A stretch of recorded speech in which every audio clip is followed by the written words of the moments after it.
Hello there, and welcome to glorious Belgium, modeled splendidly in Assetto Corsa Competizione. My name is Michael Kundakcioglu from SideMax Motorworks, and for today's video, we're focused on one of the longest, most grueling, and most dangerous racetracks in the history of the sport, Spa Francorchamps. Just this past weekend, the SRO hosted the Total 24 Hours of Spa, in which only 32 cars out of the 56 who started the race managed to finish. On Halloween, the SimGrid will be hosting the virtual version of this event sponsored by Thrustmaster, in which SideMax Motorworks will be starting with 2 cars. Today, I will be taking you on a 2-minute, 15.8 second hot lap around Spa in the Mercedes AMG GT3 car, which will be entering in the race. So without further ado, let's have a look at the lap, and then we can take a more detailed look at half speed as always. Enjoy the ride!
Alright, so let's take a look at that lap at half speed. Crossing the start-finish line, we have a bit of a run down to corner 1, La Source, one of the best overtaking opportunities on the track. It's important in racing situations to keep one eye on the mirror here. Braking precisely at the 100 marker, we do most of our deceleration in a straight line, but continue to apply brake pressure as we turn in to rotate the car. Apexing right near that inside wall, we get on the throttle directly at the apex and let the car wash out all the way to the outside curb. Be careful not to use this curb too much, as it's quite slippery and can easily ruin your exit. Now we go downhill towards the ominous and infamous Eau Rouge and Radillon corners. Before turning into Eau Rouge, we position the car directly at the pit wall to use as much of the track as possible. We can hop the inside curb at Eau Rouge to widen the entry to Radillon, then turn in right as that curb ends to go up the hill. We're looking to just graze that inside curb, but be careful as it can upset the car. Then straight line the inside curb at the top of the hill, and we're away down the Kemmel Straight. This sequence regularly induces a lot of oversteer, and it's extremely important to widen our angle and straight line Radillon as much as we can so the car stays planted.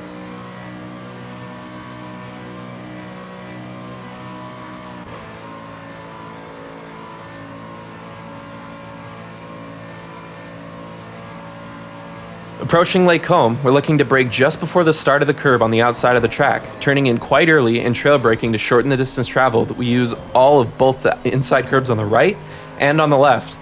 staying towards the left side of the track on exit here to widen our arc through the next right-hander. We can use some of the inside curb on the right-hander here and a lot of the outside curb on the exit. Momentum is key through the Les Combes corners. Make sure you don't off track on the left side there. Now, short run down to Bruxelles. We brake once again at the start of the outside curb, engine and trail braking as much as possible as we turn in super early to double apex this corner. We graze the inside curb, let the car wash out slightly, then get on the throttle as soon as we see the second apex to maximize our average speed through the corner. Quickly cutting towards the right side of the track again on exit. It's a quick stab of the brakes and then a hard turn into no name. We can use some of the inside curb here and all of the outside curb once again on exit. There's little time to breathe here as we approach Pouhon, a very challenging double left-hander. Keeping the car as far towards the outside of the track as possible, we threshold brake for just a split second and shift to fourth before turning in, with a hint of brake pressure to help us rotate, and then we're on the throttle right away as soon as we know that we can make the rest of the corner flat. The second left-hander is easily flat, assuming we took the first part of the corner correctly. Don't be afraid to use the outside curb on exit, but be wary of the inside curbs for both parts of the corner. Approaching Fagnes, we gracefully place the car on the left side of the track and brake just before the start of the outside curb, once again trail braking on entry to make sure we place the car on that inside curb, shifting all the way down to second and already focusing on the left-hander where we can carry a little more speed. We could touch the inside curb again and use all of the exit curbing.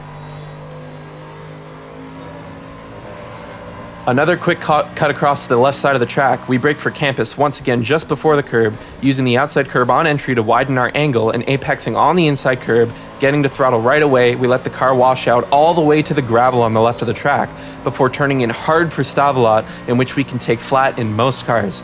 You may need to use the inside curb here very slightly to make sure the car rotates on higher fuel loads. Be careful your right tires don't cross that exit curb, because that will be a warning. And now we're onto the back straight, and we have loads of time to have a breather or a cup of coffee.